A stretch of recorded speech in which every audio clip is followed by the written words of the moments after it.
El rey David aparece en el libro de Mateo cuando habla libro de la genealogía de Jesucristo, hijo de David.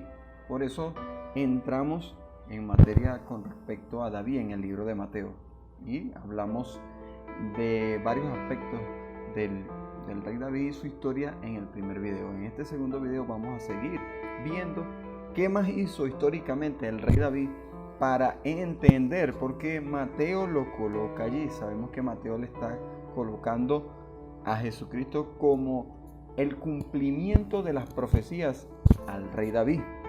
Y por eso se le coloca como hijo de David, no como subordinándolo, sino como vengo de la descendencia de David. Pero sigamos viendo qué hizo el rey David. Y dice, los hombres de Judá lo aceptaron como rey y fue ungido de nuevo. La primera vez fue ungido por Samuel.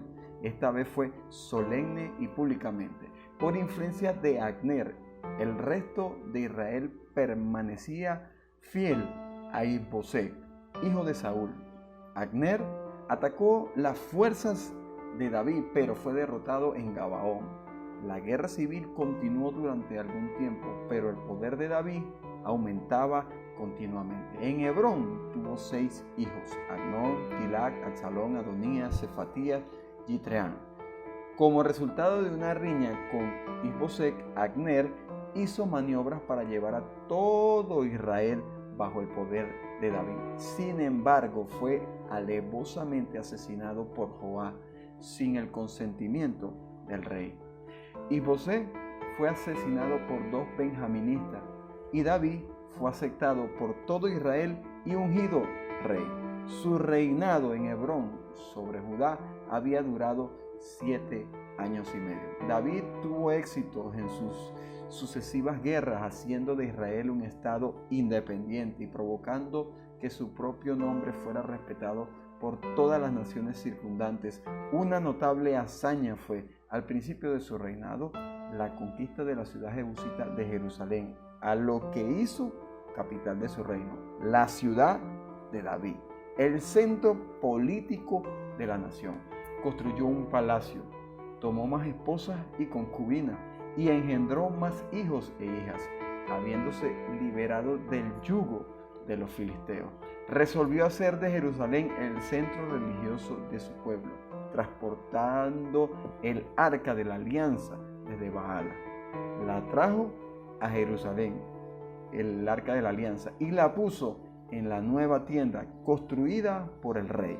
Después, cuando propuso construir un templo para ella, le fue dicho por el profeta Natán que Dios había reservado esa tarea para su sucesor. En premio a su piedad, le fue hecha la promesa de que Dios le construiría a una casa y establecería su reino para siempre. No hay detalles sobre las diversas guerras emprendidas por David. Solo tenemos algunos hechos aislados. La guerra con los amonitas es recordada de un modo más completo porque cuando su ejército estaba en el campo durante esta campaña, David cometió los pecados de adulterio y asesinato, atrayendo por ello grandes calamidades para él y su casa. Estaba entonces en la plenitud de su poder, era un gobernante respetado por todas las naciones del Éufrates al Nilo. Después de su pecado con Betsabé y el asesinato indirecto de Urías, su marido, David la convirtió en su esposa, a Betsabé. Pasó un año de arrepentimiento por su pecado, pero su contrición fue tan sincera que Dios le perdonó, aunque al mismo tiempo le anunció los severos sufrimientos que le sucederían.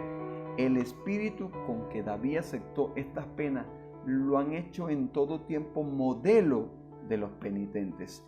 El incesto de Amnón y el fratricidio de Absalón trajeron la vergüenza y aflicción a David. Absalón permaneció 3 años en el destierro cuando fue llamado de regreso.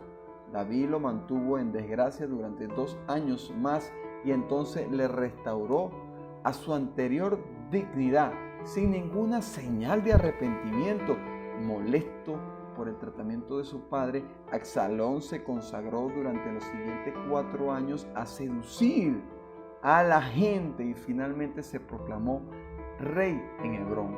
David fue cogido por sorpresa y obligado a huir de Jerusalén.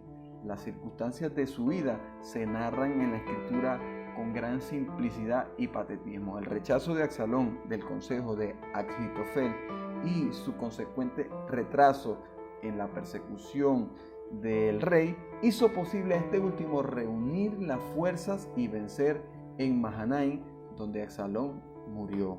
David retornó triunfante a Jerusalén. Una gran rebelión bajo Seba fue reprimida rápidamente en el río Jordán.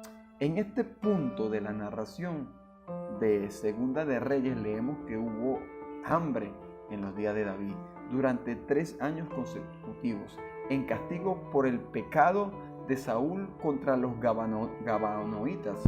Y a su llamada, 7 de la familia de Saúl fueron entregadas para ser crucificados. No es posible fijar la fecha exacta de la hambruna. En otras ocasiones David mostró gran compasión con los descendientes de Saúl, sobre todo con Mefibosé, el hijo de su amigo Jonatán. Después de una breve mención de 4 expediciones contra los filisteos, el escritor consagrado recuerda un pecado de orgullo por parte de David en su resolución de hacer un censo del pueblo. Como penitencia por este pecado, se le permitió escoger entre hambre, derrotas o peste. David escogió la tercera y en 3 días murieron 70,000. Cuando el ángel estaba a punto de golpear a Jerusalén, Dios se apiadó y cesó la peste. David fue enviado a ofrecer un sacrificio en la era de Arauna, el lugar del futuro templo. En los últimos días de David fueron perturbados por la ambición de Adonías, cuyos planes para la sucesión fueron frustrados por Natán, el profeta, y Betsabé también, la madre de Salomón, el hijo que nació después del arrepentimiento de David. Fue elegido con preferencia sobre sus hermanos mayores. Para asegurarse que Salomón le sucedería en el trono, David lo había ungido públicamente.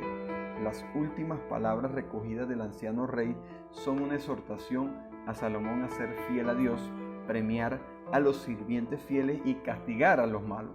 David falleció a la edad de 70 años tras haber reinado en Jerusalén 33 años. Fue enterrado en el monte de Sión. San Pedro dice que su tumba todavía existía en los días del Pentecostés, cuando en el Espíritu Santo descendió sobre los apóstoles en Hechos 2:29. David es honrado por la iglesia como un santo. Se le cita